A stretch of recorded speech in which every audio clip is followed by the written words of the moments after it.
Tapi kenapa di dalam Al-Quran itu yang dimuat bukan tanahnya, bukan negaranya, bukan daerahnya, tapi masjidnya.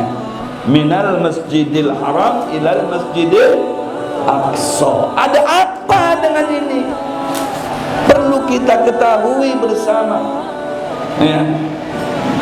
Setelah ada kajian-kajian, ada penelitian-penelitian, ada observasi, ternyata memang yang paling baik, yang paling afdal, yang paling the best yang pernah ada di atas hamparan bumi yang luas ini di mata Allah, yaitu masjid.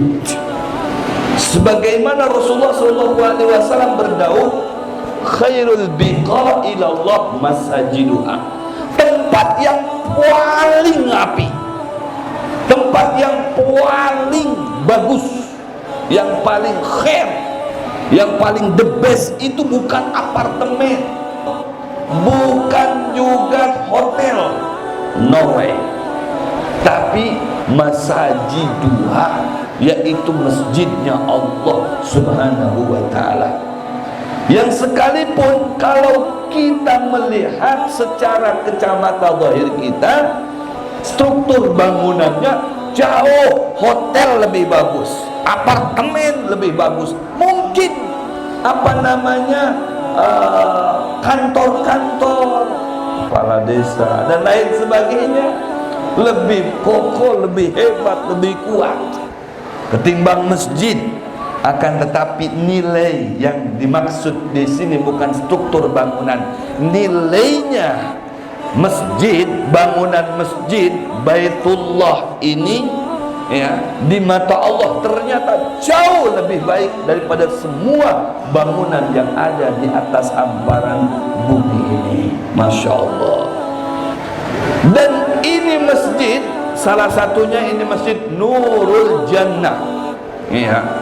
Ini masjid bukan kepunyaan siapa-siapa, sekalipun mungkin yang membangunnya Bapak Kepala Desa, atau yang membangunnya Haji Fulan, atau Bunda Fulan, dan siapa-siapa, tetap ini milik kita bersama. Al-masjidu baitu kulli mu'min, kata Rasulullah. Masjid itu adalah pemilik semua orang yang beriman kepada Allah. Jadi kalau kita merasa iman kepada Allah, harus merasa memiliki masjid ini.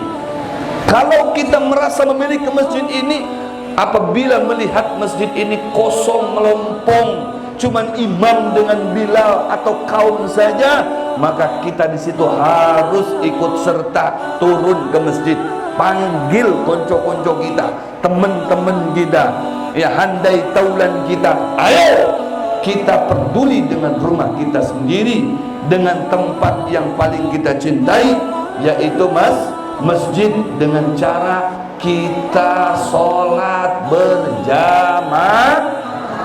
Di mana? Di masjid. Sholat berjamaahnya meskipun boleh di rumah, boleh di kantor, boleh, ya, di mana tempat boleh, tapi yang paling afdal sholat itu di masjid. La sholata li jaril masjid. Terlebih orang itu bertetangga dengan masjid, bukan hanya mendengar adzan masjid, qomat di masjid, akan tetapi juga dia bisa melihat dengan jelas itu masjid. La sholata li jaril masjid, kata Rasulullah. Tidak sempurna sholatnya orang yang bertetangga dengan masjid. Kenapa sampai sedemikian rupa Nabi kita Muhammad menjelaskan tentang masjid dan tentang keabdalan masjid, tentang keutamaan masjid, sehingga orang yang menjadi kaumnya, kata Nabi Muhammad, selama 24 jam dijamin dosanya diampuni oleh Allah Subhanahu wa ta'ala. Itu kaum yang 24 jam dia mengabdi di rumahnya Allah Subhanahu wa ta'ala. Bagaimana kaumnya yang sampai bertahun-tahun tahun sampai 7 tahun dia menjadi muadzinnya masjid. Kata Rasulullah, siapa yang menjadi muadzin masjid sampai 7 tahun, maka jaminan buat dia itu bara'atun minan nar, kata Nabi Muhammad, lepas daripada ancaman api neraka. Bagaimana kalau sampai 7 kali 2 14 tahun, atau mungkin sampai 12 tahun? Kata Rasulullah, man adzana fil masjid ithnai asyrata sanatan wajabat lahul jannah, wajib dia masuk surga. Masya Allah. Jadi jangan memandang sebelah mata dengan orang yang peduli dengan rumahnya Allah sebagai muadzin, ya, sehingga susah mencari istri. Kenapa? Cuman muadzin, gajinya berapa? Nggak bisa ke mall, nggak menutupi, nggak bisa tuku emas. Boten, bo. Tidak demikian. Justru seharusnya berebut untuk menjadi istri muadzin di masjid. Kenapa? Dia, ya Rasulullah yang telah menyatakan wajabat lahul jannah, wajib dia masuk surga. Kalau ya orang ini masuk surga, dia punya istri, masa istrinya ditinggalkan? Tidak mungkin, dia benci. Nah, tidak mungkin ditinggalkan istrinya. Istrinya melebu juga ke surga.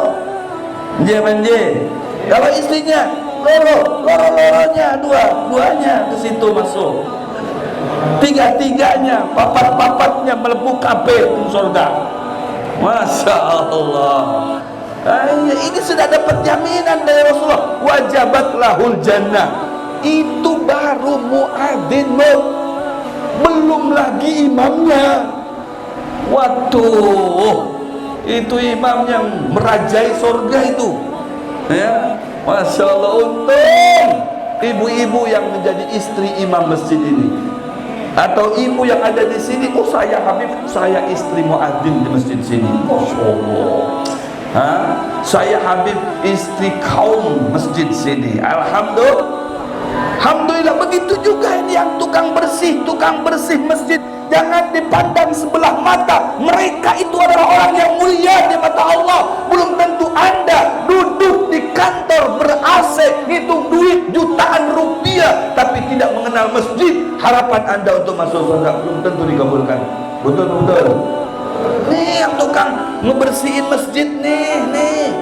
Ada kotoran diambilnya. Subhanallah. Ada duit terseser diambilnya. Kotoran tuh di vakum kuliner tuh, Masya Allah, itu terpuji di mata Allah. Rasulullah bangga dengan wong iku. Kata Rasulullah, iku wong kebanggaanku iku. Wah, ojo macem-macem kon dengan wong iku. Iku wong kebanggaanku, jarene Nabi Muhammad. Masya Allah, itu baru tukang ambil sampahnya di masjid.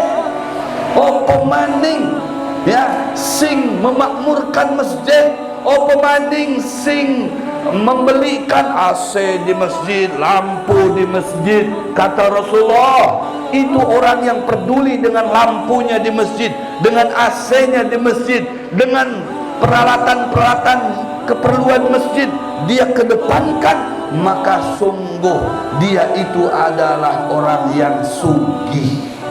Wong sugih, bukan sugih pulus, tapi sugih pahalanya terus mengalir selagi lampunya masih hidup, lampunya masih urip, AC masih urip, terus mengalir pahalanya.